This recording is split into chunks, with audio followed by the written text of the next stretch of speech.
everyone, Patty here. I decided to do my hardback book classic challenge on Around the World in 80 Days by Jules Verne, which happens to fit perfectly with a travel journal I've been working on with my Auntie's ephemera. My aunt, who we lovingly called Auntie, was a school teacher who spent her summers traveling the world. I found when reading Around the World in 80 Days that she had traveled to many of the same places, leading to adventure after adventure, while Jules Verne's hero, Phileas Fogg, began his travels from a challenge. My Auntie's travels begin with her own desires to see all the wondrous places around the world during summer break.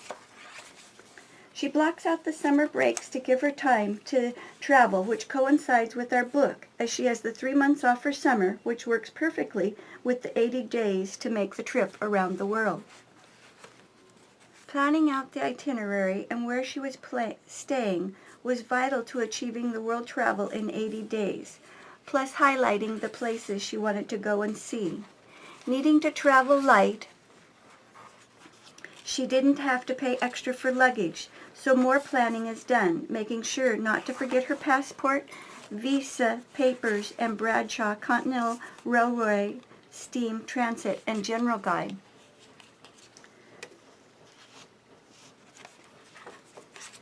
An important itinerary from a friend who had gone around the world with Auntie once before, so I've highlighted some of those spots.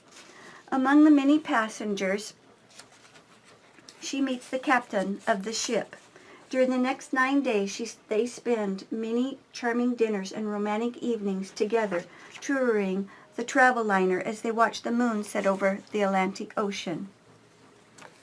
Here we have a map with the travels across the world and the major stops they're going to be stopping, the boarding pass we can journal in. The signature is tied with some charms. More places she stopped in New York to see. We've got some traveling abroad and tips on planning a trip abroad. Arriving in London, she bids her charming captain a fond farewell. She hurries to arrange the transportation to meet her train that departs for Italy. The train accommodations were tight but comfortable.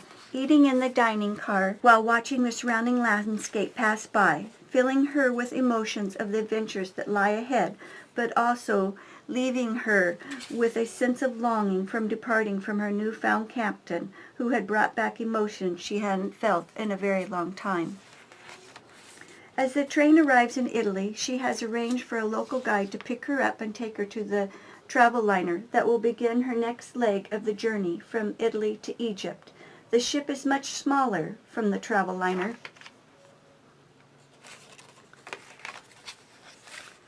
Got a couple different belly bands here we can put some tags and information in. To gather her sea legs and get out and see Egypt, she has so many items on her bucket list of places to go and things to see. Before departing one ship, we now begin our next stage of the journey on another sailing vessel that takes us from Egypt to India. Documenting some of the best food, her favorite restaurants, the atmosphere that creates a memorable meal, and she writes down her thoughts and feelings of the wonderful places she has seen, the food she's eaten. While in India, Auntie travels by rail. We have some interesting facts about the average temperature, altitude, time zone, and latitude and longitude information. I can just collage right over the top of that.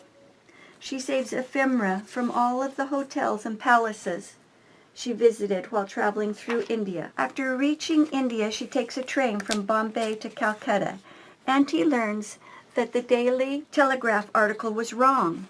The railroad actually ends at Hollyby and starts again 50 miles further near Allahabad. Auntie has to travel by an elephant, hires a guide, and starts toward Allahabad.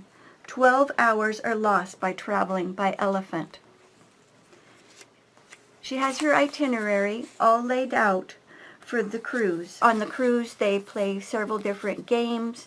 So we've got whist, a tag on whist and the rules of twist. We've got our ace of spades, bingo, and a card where what table and what couple that she had played. While riding the elephant, she ruins her suit and decides to have a new one made in Hong Kong. She knows she will have a 2-day layover, and this will give her just enough time to have a suit made by one of the world-famous tailors that Hong Kong is known for. Hong Kong was called the New Territories, and it retains that name today. Parts of the island are densely settled. The farmlands of the New Territories and many fishing islands remain in a living memory of ancient life. Auntie has planned out her trip in Japan way in advance. The trip will take 6 days, and she plans to spend time seeing her friend in Japan that she met when she was a young girl and known for a very long time. They both became teachers, and they have been pen pals forever, riding back and forth. Now they get to see each other again. They hire a rickshaw and go visit a garden where they have lunch. She saves ephemera from all the hotels and places she visits and where she had ate while traveling through Japan. Auntie buys a silk scarf at the Raw Silk Company. Auntie and her friend all day reminisce of the days they were younger, enjoying their friendship and the sights they are seeing along the way. Postcards of some of the scenery they've seen. We've got an envelope here with a small little travel quote. We travel not to escape life, but for life not to escape us. Getting prepared to board another ship, we now get ready for the longest phase of our journey, which is crossing the Pacific from Japan to San Francisco. Here we have cards, letters, and gift record. Arriving in San Francisco, she is filled with excitement, not only from the bustling, busy city and being back in America, but also with the anticipation she is about to begin the last stage of her journey. We've got some more interesting facts of the population census from back in the 50s. Another pocket here with a ticket that we could journal inside of.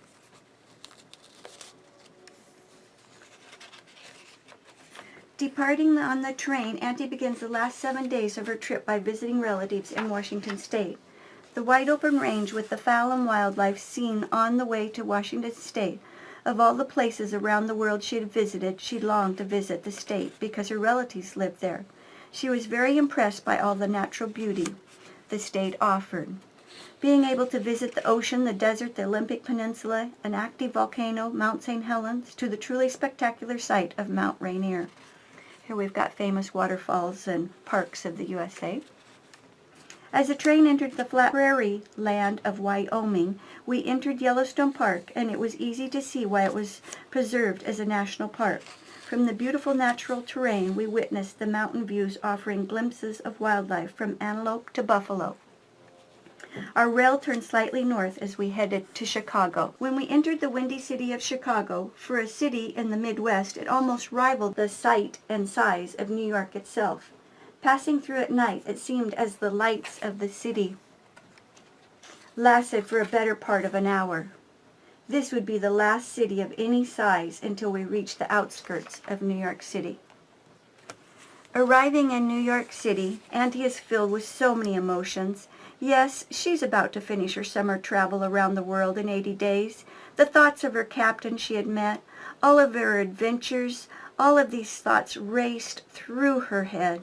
As she turns, she sees her captain walking towards her.